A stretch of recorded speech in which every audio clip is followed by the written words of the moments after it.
Bismillahir Rahmanir Rahim. Alhamdulillahi Rabbil Alameen. Wa usalli wa usallam ala Sayyidil Awwaleen wal Akhirin. Nabiyyina Muhammad wa ala alihi wa ashabihi wa barik wa sallam. All praise are due to Allah, Lord of the worlds, and peace and blessings be upon our beloved Prophet Muhammad, the master of the first and the last, and upon his family, his companions, and all those who call to his way and establish his sunnah to the day of judgment. My beloved brothers and sisters, Assalamu alaikum wa rahmatullahi wa barakatuh. Alhamdulillah, this is the continuation of our course on the miracles of the Qur'an, or the miraculous nature of the Book of Allah. And this course is intended to give us a different understanding of the book that we have in our hands. Because for many people, the book basically means tilawa. It is a recitation. It's something that you read. For some even, it's just really a decoration. So it may be put up in the house, it may be put onto the clothing or on the wall, and it may be just what appears to be a decoration. But the great scholars have shown us that to gain the true essence of the book, there's three aspects, and that is tahseen tilawatihi, wa tadabbur ayatihi, wa itba' awamirihi. So the first is to read it with tajweed, to learn how to read it with in the proper way. Second is to reflect on its meanings. And third is to follow its commands. So this class really is focusing on the second part, which is tadabbur ayatihi. And that is to start to now think about what is actually in the book.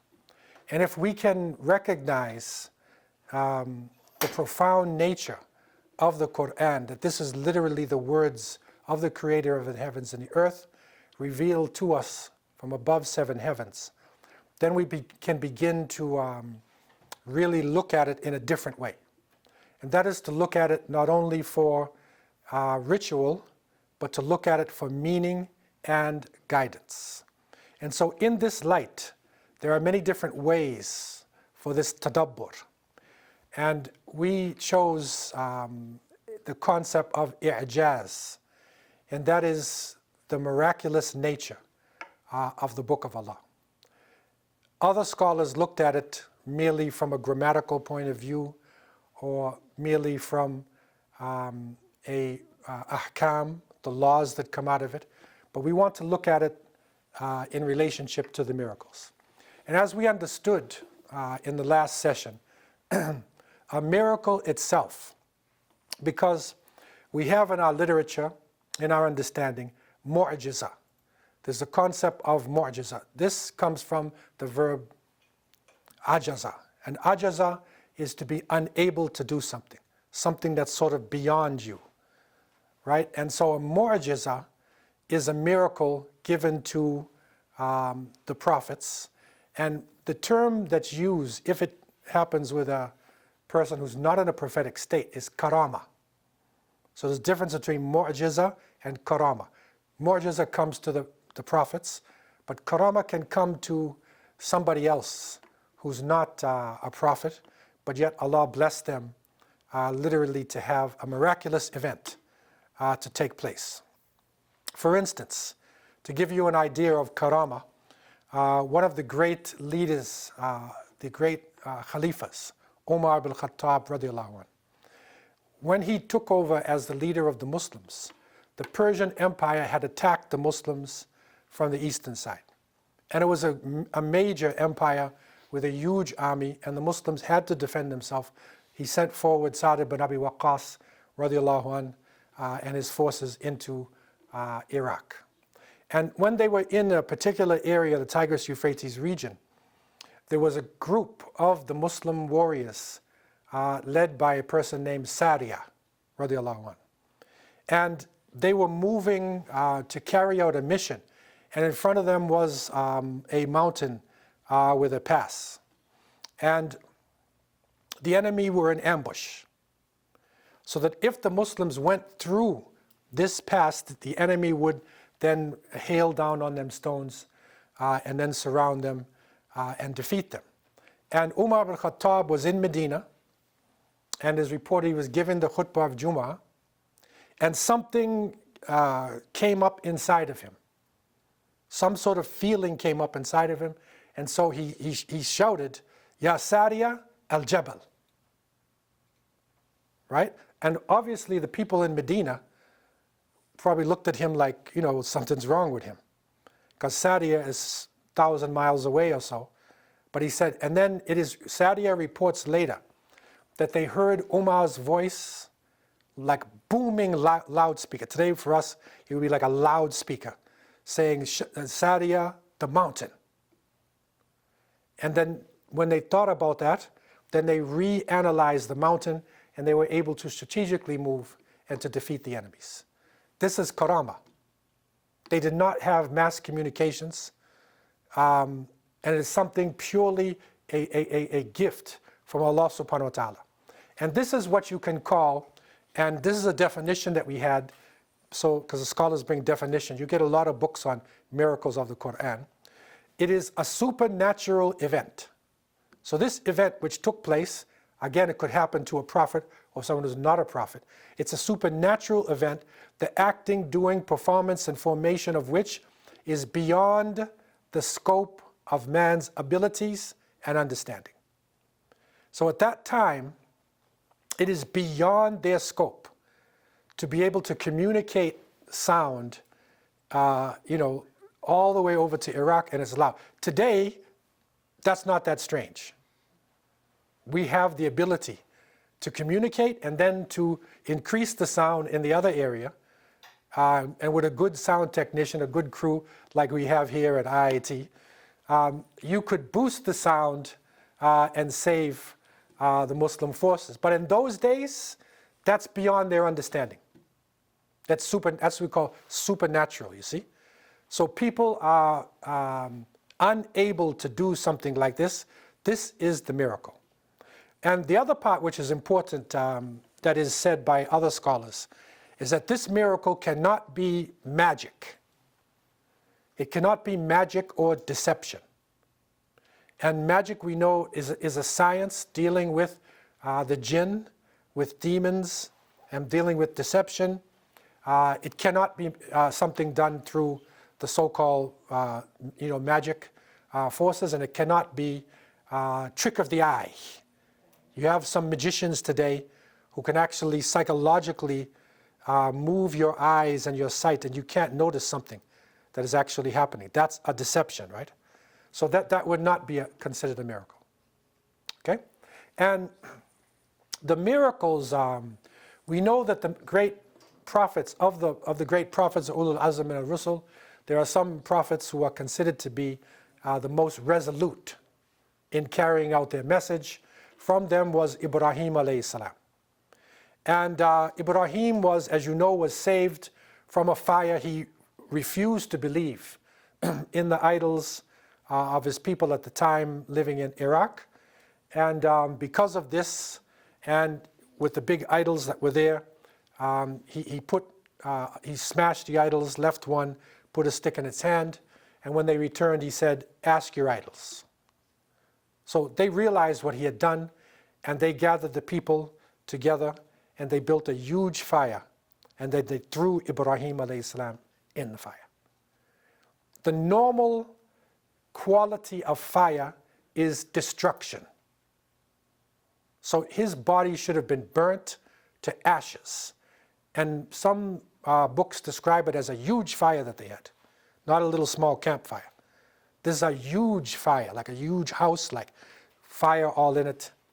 And this is the Qur'an, chapter 21, verses 68 and 70, is one of the places that talks about it. The fire became bardan wa salama. It became cool and a peaceful place for Ibrahim alayhi salam. So the quality of the fire is to destroy, but yet it became cool, the opposite of the heat, and a source of peace, the opposite of destruction. Okay, so that is a miracle. And when it finally died down and the people were waiting just to pick his ashes up, Ibrahim alayhi salam was sitting there. So this is mu'jiza. Okay, and this is a famous one of the Ulul Azm min al-Rusul. Also of the Ulul Azm, Musa alayhi salam, Nabi Musa, as you know, he was given a staff and given power by Allah subhanahu wa ta'ala. And the Fir'aun at the time, the Pharaoh, his power was not only technological. The Egyptians built huge pyramids. They had great philosophy. They were far advanced to people in other parts of the world in many different ways.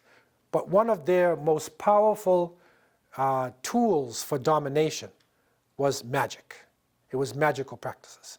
And many groups in the occult actually date their teachings back to the pyramids.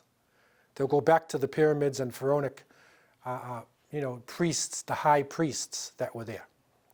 And so the Pharaoh gathered together the people. The priests threw their sticks and ropes and whatnot, which turned into snakes. Musa alayhi salam threw his, and it turned into a serpent and ate the snakes of the priests. This was a miracle. This was not magic. They knew theirs was an illusion. But Moses came and broke all of their illusions right in front of their eyes, and they actually embraced Islam. They embraced the teachings of Musa alayhi salam, and they suffered for that. They died at the hands of the Pharaoh, but refused to give up anything, refused to change their faith. Right? So this is another great miracle of the prophets. And the miracles sort of meet the times.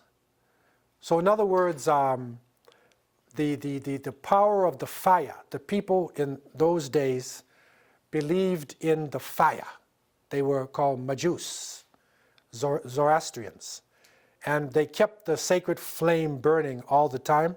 They believed that the power of God was manifested through the flames. So flames were a sacred thing to them. So the fact that Ibrahim could now live in the flames, you see, this is something that's like, he's got to be like a god. You see, so that miracle met their times. Also in the time of Musa alayhi salam, with the great magicians that he had, this was right in line with what was happening in the times. Another one of the Ulul Azm of the great prophets of resolution was Jesus, Isa alayhi salam. And at a time when the Unani and Romani medicine, their medicine was very high at the time. And they had developed a very powerful science for curing people of physical ailments. But there were certain things they couldn't cure. And so Isa alayhi salam, through the power of Allah, he had the lepers, made them clean, their skin clean and pure by the power of Allah. He prayed for them and performed the miracle with blind, they could see by the power of Allah. So he was doing things which was beyond their medicine. See, so it fit the times. It exactly fit the times. And that really is one of the powerful things about the mu'jiza. And when you're in another period of time and then look back at it, it might not seem that great. But if you're in that particular time period, it's unbelievable. The power of it is overwhelming. Similarly, in the time of Prophet Muhammad sallallahu alaihi wasallam, he had a number of different miracles. There were people, Ali ibn Abi Talib radiallahu anh, he was wounded in the Battle of Khaybar. The Prophet took his saliva and he put his hand on it, made dua, he could see. A large army, he brought in a vessel, with food, they all ate. Also, vessel with water, they all used the water. Okay, these are, for Christians, would be big miracles, like Jesus feeding the people fish, right? These are big miracles for the Christian. It happened to the Prophet ﷺ. But these were what is called temporal miracles. They are based on a particular time and a particular place. What the Prophet Muhammad ﷺ was given is an eternal miracle.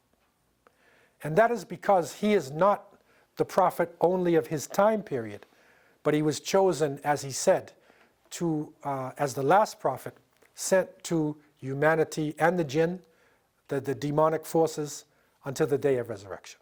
So therefore, the miracle that he had couldn't be one of the temporal ones. It had to be something that lasts. Okay? This is the Qur'an itself. Okay? So that is the power in the book. And what we are trying to extract from the book are some of these miracles. And we can see now one of the advantages we have living in the 21st century is that science and technology has reached a very high level.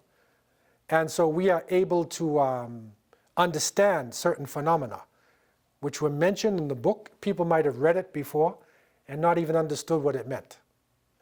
But now we can understand it in a different way. And from amongst the different miracles in the Book of Allah, what is considered by the scholars to be the greatest miracle is actually, it's in the language itself. And that is the fact that, because of the fact that the Arabs at the time were masters of their language. They did not have fine porcelains or rugs or palaces, but they mastered their language, and their poetry was a rich poetry. And Arabic is a very unique language. It's a very unique language. That is because when you speak Arabic, you are using all the different parts of your mouth and your throat. When you speak English, we're basically using the front of our mouth. Okay, if you start to learn French, you have to start using your throat now, right? Make certain sounds. Difference between French and English. It's pronunciation, right? When you start to learn other languages, you'll see that you're using other parts. Arabic is using all the possible parts of your deep throat, middle throat, upper throat, sides of your teeth, upper and lower. It's using everything. And it has a letter, dad, da, the sound of dad, which is not found in any other language on earth. And so it's considered to be lughat dad, the language of dad. Right? So therefore, when Arabs traveled to other parts of the world, it was easier for them to learn other people's languages. It was easy because their throats open up. It's already opened. So that they could switch over to the sound that people are making because their throats opened, right? If your throat is not opened, like in English, we are seriously restricted. It takes a long time to actually produce certain sounds, right? And you have to literally sit when you're learning Arabic and other languages and spend a lot of time just on certain sounds, whereas Arabic-speaking person already has the equipment. Okay? So with that equipment and with a vocabulary that is very expressive, then they could basically say what they wanted to say. So when the book came to them in a form that they had never heard before, and they knew their language, a person could listen to a few verses, a small little chapter, and embrace Islam. They changed their whole lifestyle because of a few words, right? That today is not possible for people generally, unless Allah really blesses somebody, because language doesn't mean all that much to us today. And so the Qur'an has a challenge in it also. It challenged humanity and said to them very clearly, say of the whole of mankind, قُلْ لَإِنِ اجْتَمَعَتِ الْإِنسُ وَالْجِنُّ عَلَىٰ أَنْ يَأْتُوا بِمِثْلِ هَذَا الْقُرْآنِ لَا يَأْتُونَ بِمِثْلِهِ وَلَوْ كَانَ بَعْضُهُمْ لِبَعْضٍ ظَهِيرًا.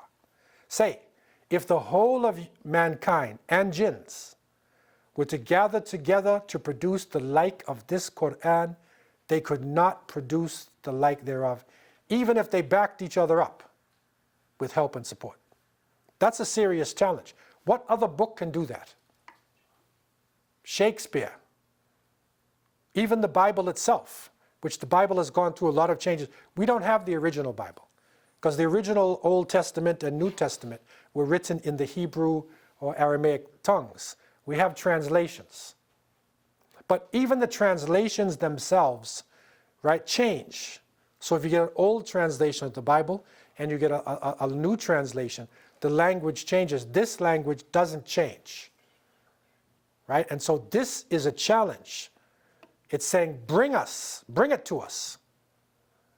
Okay, and it's serious because it's saying even magicians. And remember the jinn, and for those who were not in earlier classes, the jinn are created from smokeless fire. As human beings are created from clay, the jinn are created from smokeless fire. And the first, the most powerful of the jinn is Iblis, the shaitan himself, wal-iyadu billah. And in the beginning of time, when Allah subhanahu wa ta'ala had created the creation, and is going through stages of change, right? Vegetation, animal life, dinosaurs, different phases of life on earth. Okay, there is a phase where jinn are created from smokeless fire.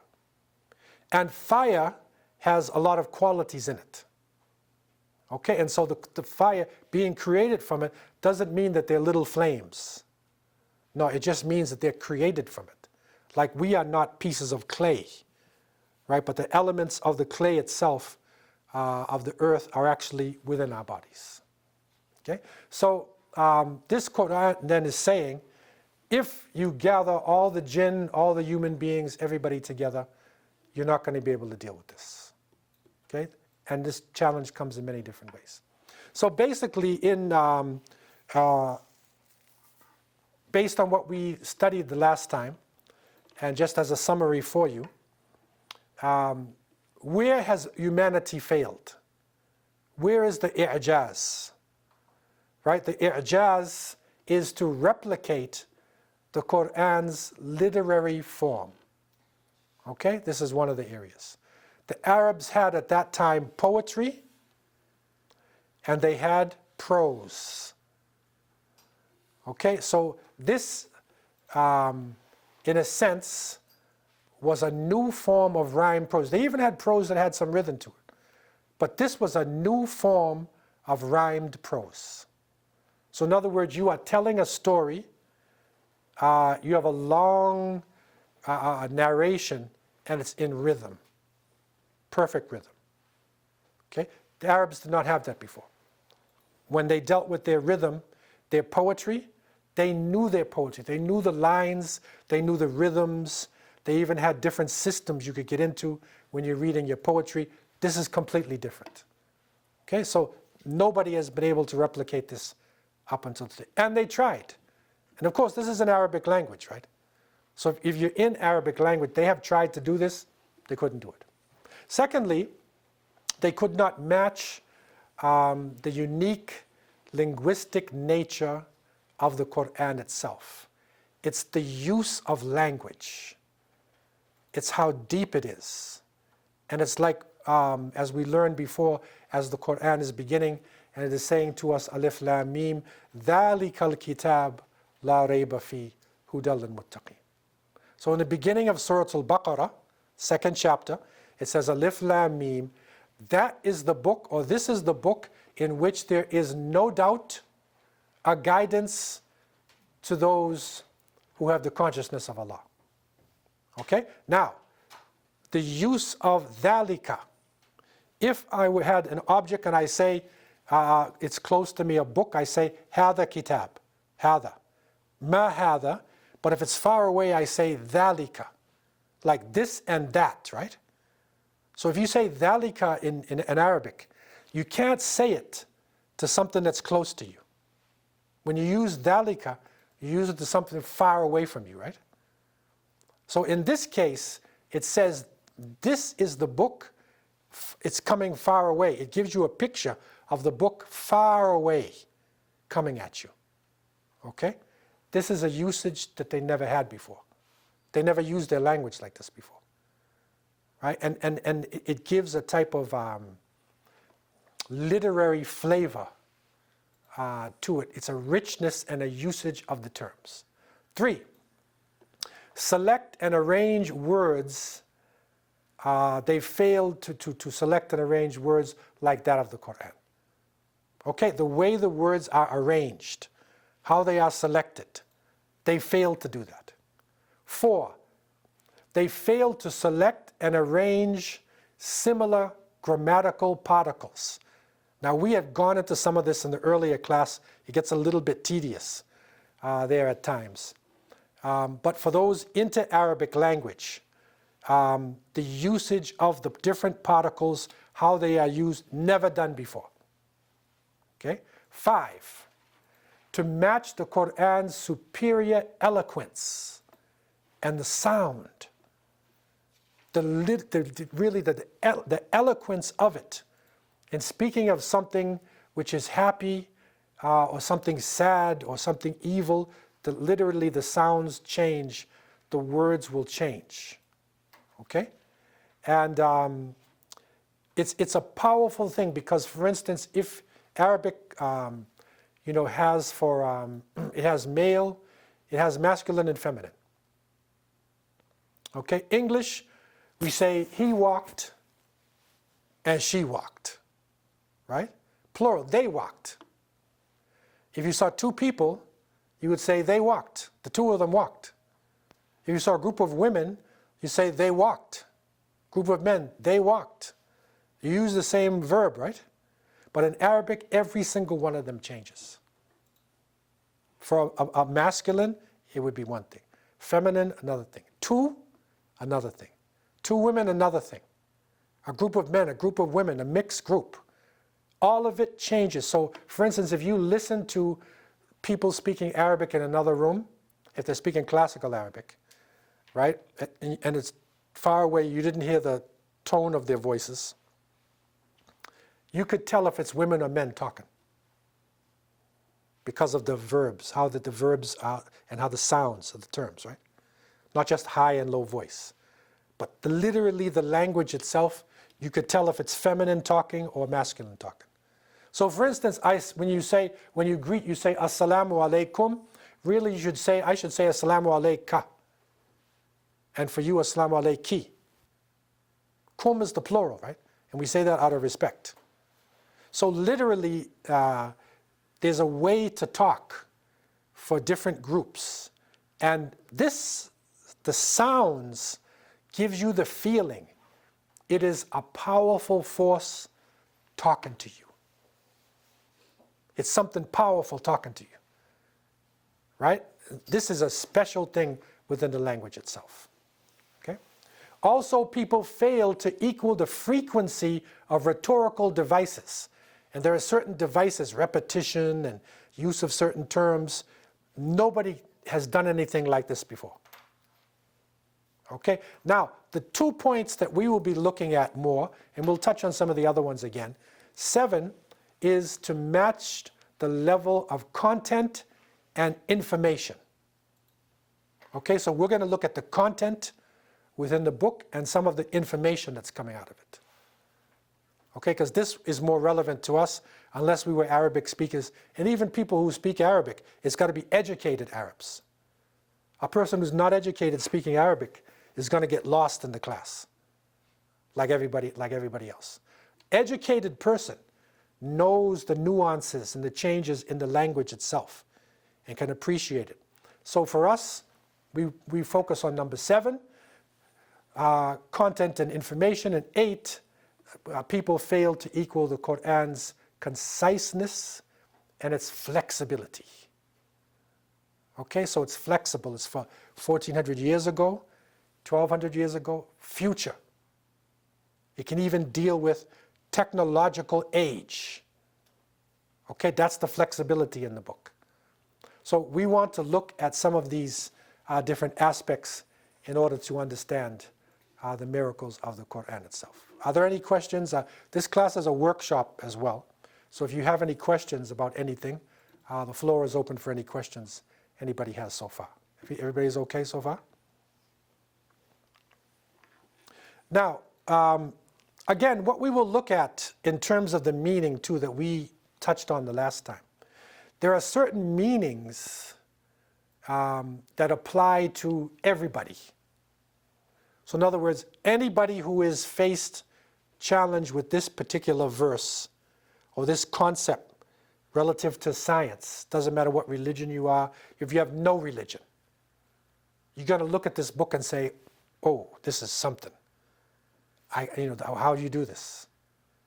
Right? But there are other meanings that if somebody believes in it, this is for believers, that you believe in it, it actually gives you another type of look at the book itself. And we're going to look at some of those meanings as well. So tonight, for the first class that we have, we wanted to look at some of the meanings in terms of the earth itself. Okay? Now, in looking at mountains, and we know the mountains of the earth are really spectacular. We are blessed here in Canada with amazing mountain chains, especially if you go to the west. If you travel across Canada, it's a beautiful thing on a train, and you travel Alberta and some of those areas there, you'll see beautiful mountain ranges. And the mountains go right down into the United States. There's a Rocky Mountain range that's there. On the East Coast, you have the Appalachian Mountains, and there are different mountain ranges. And the science of studying mountains is a very interesting science because mountains really play a very important part in the earth itself. And it is only recently, it's only since about 1960 that they were really able to penetrate this science. This is tectonics. Okay, so this, and because we have now the ability to penetrate even into the earth with our devices to see below the surface of the earth, we are able to see some amazing things. So in one case, there's a famous professor emeritus, Frank Press, and he came up with the theory, which is now recognized because of our technology, that the mountains have underlying roots. So in other words, just like when you see a tree, right, the real tree, the strength of the tree is below the ground. And based upon what type of a tree it is and what its needs are, the roots will actually move underneath to support the tree. So the little thing sticking up, that's not the whole tree. Okay, it's the same thing with mountains. And they came up with the concept that the roots, these are deeply embedded in the ground, and thus the mountains have a shape like pegs. They have a shape like pegs. Okay? And so the modern theory of plate tectonics, it holds that the mountains actually stabilize the Earth's surface. It's literally like you took a peg and you pounded it in to stabilize it. Okay, so this is the concept that they came forward with. And this is an example here of how it goes. And they use the Appalachian Mountains, but it's similar in the Himalayas and the Alps. And so the formation of it, you can see where the surface of the earth is, right? And now below it, how the roots actually go down into the bottom. Okay, so this is the concept of the plate tectonics. And the Qur'an itself mentioned, أَلَمْ نَجْعَلَ الْأَرْضَ مِهَادًا وَالْجِبَالَ أَوْتَادًا. Have we not made the earth as a bed and the mountains as pegs? We made the mountains as otad. And the word otad, watad, literally means when you set up a tent and you have the pegs that you use to put the tent, the Bedouins would put them into the tent to hold your tent down. This is the otad.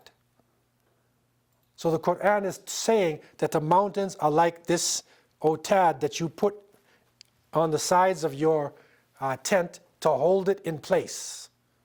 Okay, so this is the description. And if you begin to look at different mountain chains, this here is the Swiss Alps. And the Swiss Alps, a beautiful mountain chain in Europe, is one of the ones that you're able to really see how they form, because Switzerland is basically a set of mountains in a circle. And it was on these mountains that the different tribes formed like a unity. And that unity, a type of what they call socialism, that set up Swiss society. Okay, and Swiss are famous today because the Swiss banks, or you have your Swiss knife, right? Especially the banks. All the rich and famous put their money in the Swiss banks. But one of the important things about Switzerland is a type of democracy or socialism that they have. That they have a rule where they listen to all of the people who have a say in the government. And it was based upon these tribes that were literally in the mountains surrounding the base, right? That's the essence of what Switzerland actually is. But for us, of course, the key thing is the pegs, okay? Secondly, in terms of the mountains, Allah subhanahu wa ta'ala tells us in the 16th chapter, verse 15, and He set firm mountains in the earth so it would not shake with you. So in other words, the mountains are there to stabilize. It stabilizes the earth. Because otherwise, because of the nature, the hot gaseous nature inside the earth, there would be, it's literally trying to come out. And the crust of the earth is holding the molten lava, literally holding it together, right? And the pegs are literally holding the crust onto the lava. You see it? And the weight of the pegs is literally holding it in from all sides. And if you look at mountains around the world, you will see that they are strategically placed in order to literally keep the surface of the earth together. And this is a shot, a distant shot of the Himalayas. And the Himalayan mountain chain, which is considered to be the largest mountain chain, is also, you can see it, how it is set in Asia, literally, and how it holds down that part of the world. Another interesting mountain chain is the Andes Mountains. And the Andes Mountains in Peru, much of it is in other countries, but mainly, it's an amazing set, actually. And what they found out is that the mount is a spine, it dissects South America in two, right? So the Andes Mountains affects from the south, Argentina, Bolivia, Chile, Colombia, Ecuador, Peru, Venezuela, all of these countries. It literally dissects South America. And this is a dramatic shot from the Andes mountain. You can literally follow the chain, and you can see how it's literally holding down the earth in that part of the world so human beings can live. And you go north to the North America, and then you'll see the Rocky Mountains, Appalachian Mountains, like literally holding down our section, right, so that we can live. Okay, so the amazing, when this was put, this information was given to scientists, they were shocked. They were shocked. Because it's only from 1960 that they actually could penetrate the surface to know how deep the pegs were under the ground. That literally these things could be like pegs. They never knew that before because nobody could penetrate the earth like that. And the question is now, and this is the i'jaz now, how could a man who lived in Arabia 1,400 years ago, right? Bedouin society, no mass communication, never traveled to a place where a mountain was. I don't think he even ever saw a mountain in his life. He saw some hills, right, but not mountains like this, of this size. Okay? Because when they say Mount Arafat, right, these are like hills compared to this. It's nothing compared to these mountain chains. He never even saw a mountain like this. How could they go underground to know this? You see? This is the i'jaz. That's the question you have to ask yourself. And when it's put to people, they can't answer. They literally cannot answer the question. Okay? So this is the first one we wanted to look at in terms of the earth and the amazing thing with the mountains. Any questions anybody has? Any comments or questions about this? Yeah. So Sheikh, we were talking about you haven't seen any mountains. Did he get the chance to see the chains of Hijaz? The chains of the mountains of Hijaz? Yeah, I mean, like I say, the mountains in Hijaz, he traveled through, but not, they did not, I never saw anything where he went on the top. They actually went along the routes below and passed by, but never really, especially the dramatic size of these mountains here, okay? Because they're not as huge as this and as big. And in any event, the important thing is not the top anyway. The importance is the bottom, right? How can you know what is below a mountain? Okay, so this is an amazing discovery that is in the book of Allah subhanahu wa ta'ala. Now, another thing about the mountains, and you'll see that in Surah Al-Fatir, it is saying, أَلَمْ تَرَ أَنَّ اللَّهَ أَنزَلَ مِنَ السَّمَاءِ مَاءً فَأَخْرَجْنَا بِهِ ثَمَرَاتٍ مُخْتَلِفًا وَمِنَ الْجِبَالِ جُدَدٌ. So the word here is جُدَدٌ. Then it says بِيضٌ وَحُمْرٌ مُخْتَلِفًا أَلْوَانُهَا وَغَرَابِيبُ السُّودِ. So here the word that they look at is judud. And what this means is, it said, do you not see that Allah sent down water from the sky, with which we brought forth fruits of diverse hues? In the mountains there are white, red, of diverse hues, and pitchy, and a type of pitchy black. So when it's speaking of this judud here, it actually means diverse hues. It's like a stripe. It could also be used as a stripe, striped mountains. And it says that we have made striped mountains with red color, white color, a type of gray, black, different hues. And it mentions these striped mountains. Okay, and people read it in the Arabian Peninsula, and mashallah, their mountains are very plain because they don't have a lot of vegetation. There's no snow on the top, right? So it's very gray type of volcanic lava type mountains. But look at this. And this is not a painting. This is not a painting. Now remember what Allah subhanahu wa ta'ala said, right? That He, developed this, right? We brought this forth, right? Reds, whites, stripes.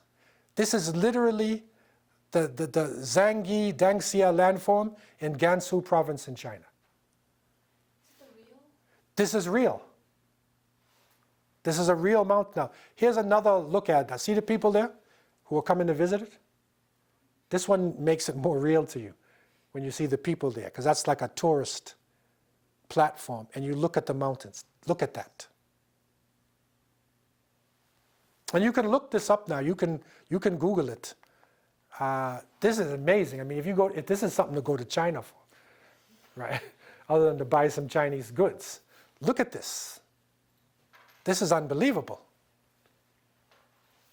So it's literally what was spoken about in the book, and the Muslims in the early days had no clue of this. They had no clue that this red, white, black, gray, blue type of striped mountains actually existed. They just accepted it. But now, because of our advanced communication and travel, and this is a road, see the road going through it? Imagine going through there. It's like amazing thing. Like you'd think you're on drugs or something, like psychedelic, LSD or something. Yeah, it's like a painting. It's amazing. Scientific proof of why it's like that? Yeah, I mean, I haven't gone into the science. There's something to do with the minerals, and it's something that comes out of it that turns it into these colors. I don't know what it is. In lines. Yeah, it's something that must be falling down in certain ways. And if you can later on look it up tonight and see what it is, it's amazing. You can get a lot of good shots online too of this.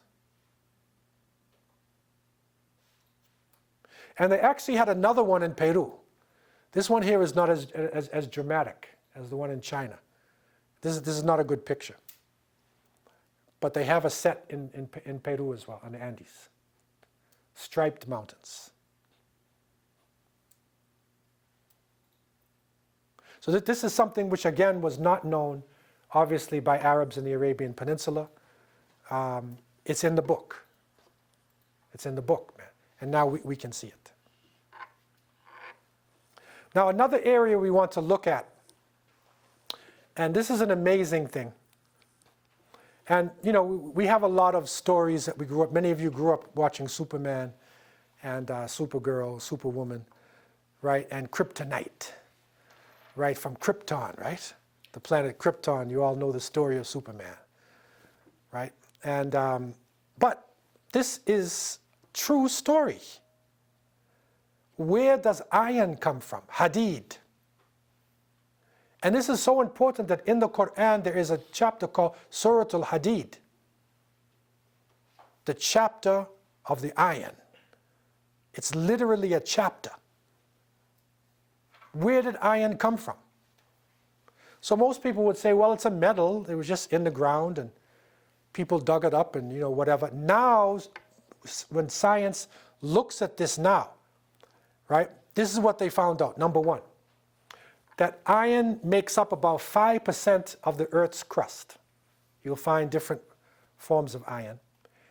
And in the core of the Earth, that would be the gray circle in the middle.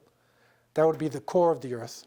That this core is actually as iron and nickel, another metal called nickel. Right? That makes up the core of the Earth. Okay? And you see the other layers that are there, molten substances and whatnot. The scientific position, this is not our story. It's not a Greek fable. Scientists believe that iron is an extraterrestrial element that was sent down. It was not formed on Earth. And it's not from Krypton. It was not formed on Earth. They cannot explain the origin, and their position is, and you go to Wikipedia, go to scientific journals, it's extraterrestrial. And literally, it came down as a meteorite, literally like a meteorite, coming down to the surface of the Earth. Now, the core of the Earth, how did that happen? Some scientists I'm not a scientist, but they go back to the beginning. They believed that the Earth was like there was a big bang and everything cracked, and it's from the iron from that the core of the Earth, which got molten, that's where it came from. But that's not what's on the surface. It wasn't on the surface. And it was because of meteorites hitting the Earth. So it came down on the Earth, right? And it formed. This here is probably the largest intact meteorite in the world, in Namibia. It's 60 tons, 2.7 meters, the Hobart meteorite. It's probably about the largest one that they have that's literally intact. Now, this is in Southwest Africa. Southwest Africa. Okay, and meteorites are in different places. Meteorites have done a lot of things in history. They say that even some of the changes, there's enough proof to say that there were dinosaurs living on Earth. And one of the theories of the dinosaurs becoming extinct is a meteorite hit the Earth, and the explosion was so huge that it caused a major change in temperature and a terrible winter. It killed out the dinosaurs. So all you have is bones now. Because if dinosaurs and human beings lived together on Earth, we wouldn't have a chance. You've seen Jurassic Park before. We wouldn't have a chance, but that's not Jurassic Park. That's reality. And you know what dinosaurs are the most dangerous ones? Come on, basketball fans. Raptors. Raptors, right? You know why raptors are so dangerous? Because they work as a group. Right? They communicate with each other as a group. And they move in. The T-Rex is monstrous in size. But in terms of killing nature, the ability to kill, the raptors are the most dangerous group. And this is our meteorite on the right. That's like an iron, like a piece of that came down. Now, when the scientists also checked, and they found that the energy of the early solar system was not sufficient to produce iron. You could see all types of metals and things being formed, but it could not produce iron. The energy to form one atom of iron was calculated to be 4 times as much as the energy of the entire solar system. This is a serious thing that you have when you got that little piece of iron there. That's probably some kind of plastic. But if you got a real piece of dagger or a piece of iron, right? It's a serious substance that's in it. And when you actually go deep inside of it and break it down, there's no way that it could have been formed on Earth. Okay? So the question is, and scientists are not going to say, they don't want to talk about God, right? They don't want to say there's a superpower up there. But yet they're recognizing this is an element which takes all the energy, more than the whole solar system, to form. We can't form it, and it came down to Earth from the outside. Look at this. What is it leading to? What is it leading us to? Surat al-Hadid, right? And it's telling us very clearly, لَقَدْ أَرْسَلْنَا رُسُلُنَا بِالْبَيِّنَاتِ وَأَنزَلْنَا مَعَهُمُ الْكِتَابَ وَالْمِيزَانَ لِيَقُومَ النَّاسُ بِالْقِسْطِ وَأَنزَلْنَا الْحَدِيدَ فِيهِ بَأْسٌ شَدِيدٌ وَمَنَافِعُ لِلنَّاسِ. Okay? So this is the key point right there. وَأَنزَلْنَا الْحَدِيدَ فِيهِ بَأْسٌ شَدِيدٌ وَمَنَافِعُ لِلنَّاسِ وَلِيَعْلَمَ اللَّهُ مَنْ يَنْصُرُهُ وَرُسُلُهُ بِالْغَيْبِ إِنَّ اللَّهَ قَوِيٌّ عَزِيزٌ. And so in this verse, it is saying, and we sent aforetime our messengers with clear signs. And we set down with them the book and the balance. Justice between right and wrong. We have the ability to just between right and wrong now. We have a choice, right? Every human being. Okay? That men may stand forth in justice.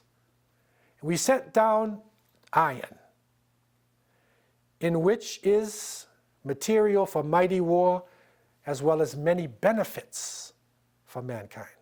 That Allah may test who it is that will help unseen him and his messengers, for Allah is full of strength, exalted in might, and able to enforce his will. This is a powerful verse here, man. Look at this, look what it's saying. This is explaining the story. The scientists said this is an element which nobody can create. The whole energy of the universe, 4 times over, of the whole solar system, cannot create 1 atom of iron. Not even 1 atom. But it came down. It came down to the earth, and Allah told the story that we sent down this, we gave humanity guidance, we gave people the ability to do right or to do wrong, and then we sent them hadid. Right? And you can find smelting, what they call smelting centers that date back like 3000 BC, where people actually started smelting in certain parts of the world. In Egypt, they smelted. In the Middle East, they smelted. In India, in other parts, they smelted. And the unfortunate thing about people is that the majority of the times, when the people got the hadid, what did they do with it? They start conquering the other people. Because now your sticks, or you're fighting with stones, or if you found some of the elements in the earth like bronze, you can find gold, you can find metals in the earth. When you strike with your hadid, you smash everything in sight. Nothing can stop a weapon, right, made of iron. And so they used it. Warfare came. You see, as the Qur'an is talking about, right, we sent down the iron, which in it, right, it can make war and also great benefits. There's great benefits that come out of this. And I can understand this. My father was a welder in Massachusetts, and they used to make the ships for the American military, for the Navy in Quincy, a place called Quincy, Massachusetts, and he used to work on big skyscrapers, right? He's a welder. So this is like they call it in Arabic, haddad. It's somebody who smelts. So there's great benefit. Look at the benefits that we have gotten out of hadid. The bridges, the boats, the aircrafts. So many benefits for humanity, but at the same time, terrible war and killing can come out of this. And so this is a test. It's a test. And it's interesting. The Arabs would look back also at the end of this. Inna Allaha qawiyyun aziz. So usually at the end of verses, the description of Allah, His names that He gives you at the end, has something to do with the verse. So here it says that Allah is qawi, which means powerful and strong, and also aziz. I mean, He's translating it as, exalted in might, but aziz also means, there's no need of you, right? He's exalted, and Allah can do what He wants. So now that Allah is saying, I'm giving you a test. I'm putting this test in your hands, right? It is hadid. And so this verse here from Surah Al-Hadid is actually, some of the scientists, there was a big conference in Jeddah, and they called this Dr. Armstrong and a number of great scientists from Europe. They called them to the conference, and they presented them this verse. And they were shocked. They were amazed. Because the knowledge of the fact that this has come down to earth is only a recent phenomena that we understand this now. We just sort of took it for granted it was around. But what was the origin of it? What is the makeup of it? We did not know this. But 1400 years ago, it was revealed to a man in the middle of the desert in Mecca, Arabian Peninsula. He was ummi, unlettered person. So he did not study scientific books. He did not go to university. He was not even familiar with the science of the Romans or the science of the Persians. But yet, this information comes. This is i'jaz. This is the miraculous nature of the book of Allah subhanahu wa ta'ala. And this is what we're looking at when we are looking at these verses. So I want to open up the floor for any questions anybody may have concerning this particular verse or any of the things that are around it. Floor is open for any questions. So what we want to do also in this class is to give you a chance to ask any general questions. So if something happens during the week and you have a general question about Islam, about something, if I can answer it, I'll answer it. This is a chance you can also answer these questions. Well, it's like in a workshop type of thing, you can get an answer. So are there any general questions anybody has? This is a format that some of you may not be aware of, but it is open now. during this class, open to answer any questions that you may have. The floor is open. Will you be posting any readings for during the week, or is it just like Tuesday night kind of thing? Yeah, so basically, it is basically Tuesday night. That's it. Yeah, yeah. There are some other classes that go on other days, but this one is mainly Tuesday night. We keep it. Yeah. Any other general questions anybody has concerning this? So, inshallah, we want to bring out some of the amazing, miraculous points in the book that you might never have heard of before. Also, we want to look at the book from the point of view of believers. In other words, there are certain formulas inside of the Qur'an that you can actually apply to your life today. It can actually answer questions about what's happening in the world today. And we looked at some in a previous semester. We want to continue this, to give you actually formulas for living that actually come out of the book. That's a part of i'jaz that you don't normally see when you get books dealing with the miraculous nature of the Qur'an. They generally look at the science. But we want to look at it from the linguistic point of view, the meanings, right? The content. And it's not just content to be amazed with, but how can you use it in your life? So we want to look at some of the some sections that have this content base, also to give you the best, out of the Qur'an. Okay. Any other final questions anybody has?